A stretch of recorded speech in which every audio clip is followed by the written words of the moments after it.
What's up everyone, Rudy here with the Retro Universe, and today I have received the Capcom Edition of the Super Pocket from Blaze/Hyper Megatech. About CompuGlobal Hyper Meganet. Fine, it's not important. I've been really looking forward to finally getting my hands on this handheld. As someone that considers themselves a Game Boy fan, I saw this design and was glad to see that Blaze was coming out with a more affordable entry-level handheld for their Evercade cartridges. The handheld retails for $59.99 in the States, and there are two versions of it. The one I have here is the Capcom Edition that comes loaded with 12 games on the system itself. There's also a Taito version that comes with its own preloaded games, but as someone that really loves Street Fighter, I felt I had to go with the Capcom Edition. And having titles like Final Fight, 1942, and Mega Man are definitely a plus. If you're not familiar with the Evercade line of systems, they are different from your typical handheld emulator that you see a lot of nowadays, like the Retroid, Pockets, and Ambernic ones. Aside from the 12 preloaded games, you have the option to buy fully licensed cartridges that come with games from different publishers like Namco, Atari, and Codemasters. There are also some developers that are creating new retro-inspired games for the Evercade systems. For the most part, these cartridges will run you $20 to $30, depending on which ones you're grabbing. I also have my original Evercade here just to show a bit of a comparison in just a bit. Taking it out of the box, you are greeted with a manual / advertisement of some of the games you can get for it. The box consists of the Super Pocket and a USB-C cable, which I don't really need at the moment, so I just left it in there. The form factor and size of the Super Pocket feel a little small, but it's still quite manageable. It does have a great weight to it though, and it doesn't feel cheap. Honestly, it feels very similar in weight to the original Evercade, despite the size difference. Even with the cartridge in the Evercade, the weight is still very similar, as the original Evercade did feel a little bit cheaper. So it's nice to see that the Super Pocket feels pretty sturdy. Taking a look at the handheld, you have all the classic buttons you would expect, and the D-pad is actually much nicer than the original Evercade one. For comparison, here's the Game Boy Pocket, and even that is slightly larger in size, but still very similar in weight. Clearly, it was the inspiration for the handheld in size and name. And just for another size comparison, here it is next to an original Game Boy.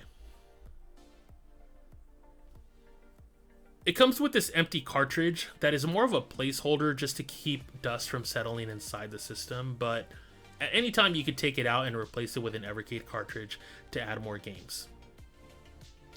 It sits flush, but I did notice at first that it's a pretty tight fit and took a little bit of power to slide it back out of the system. I recall the original Evercade having a similar problem, but after time it starts to loosen up a bit. Now at the bottom you have a headphone jack and your power switch, which I'll be honest, I would prefer if it was on top rather than in the center bottom. Booting up the system, you get a startup screen and an extremely loud startup sound that scared the hell out of me the first time when I launched it. You can control the volume with the two buttons on the right side of the back. You have the option to set the games to easy or normal mode as well.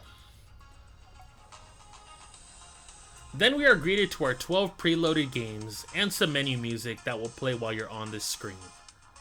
There is an option to turn off the menu music, or if you'd rather have it at a lower volume, by accessing the settings. Taking a brief look here at some of its games you can launch at any time. They all come with save state options as well. There is no sleep mode though on the system, so you will rely on those save states to continue any games you have running. This works for all the preloaded games as well as all the Evercade cartridges, which is a really nice feature since most of these games did not used to have any save features. Alright, let's get Street Fighter booted up here so we can take a look at how the game runs. I wanted to get a quick feel with the Game Boy Pocket and this one, and they feel very similar in size. Now, at first I was having some issues performing the special moves in Street Fighter with the D-pad, but I think that was more of an issue with myself, as it's been a hot minute since I last played Street Fighter 2. The buttons do feel great and are very responsive, and after a few matches I was performing those special moves with ease. The audio sounds really nice, and there doesn't appear to be any type of input lag. Playing through a viewfinder was pretty tough, so please forgive my shoddy gaming here.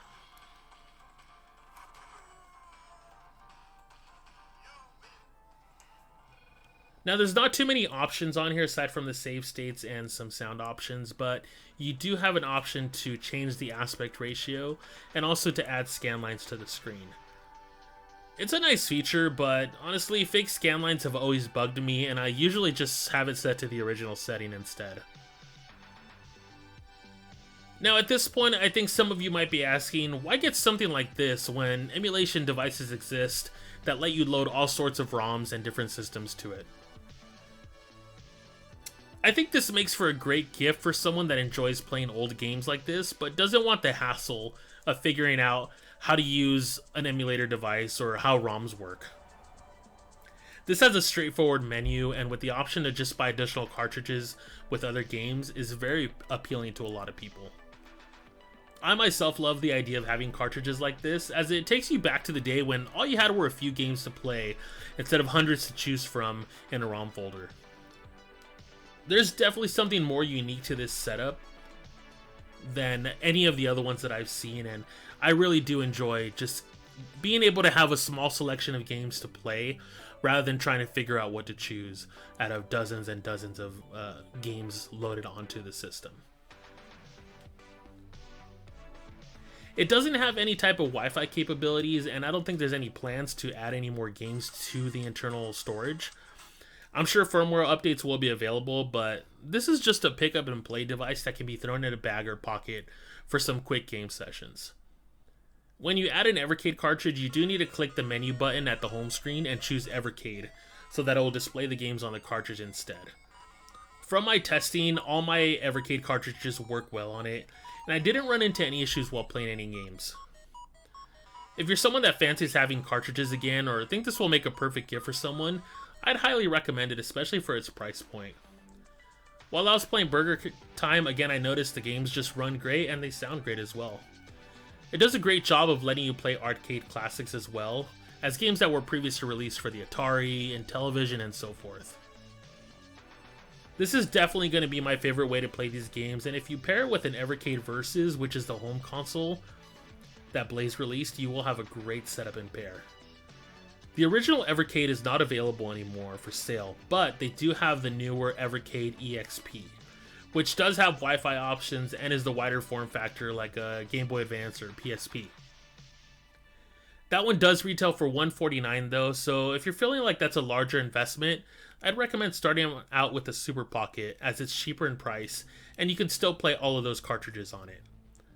I'm happy with it, and it was a great addition to my gaming setup. That's going to do it for me, guys. Thank you for tuning in, and let me know if you plan on getting one of these yourselves, or if you have one already, or any of the Evercade devices. Let me know down in the comments, and I'll see you guys in the next video. Take care.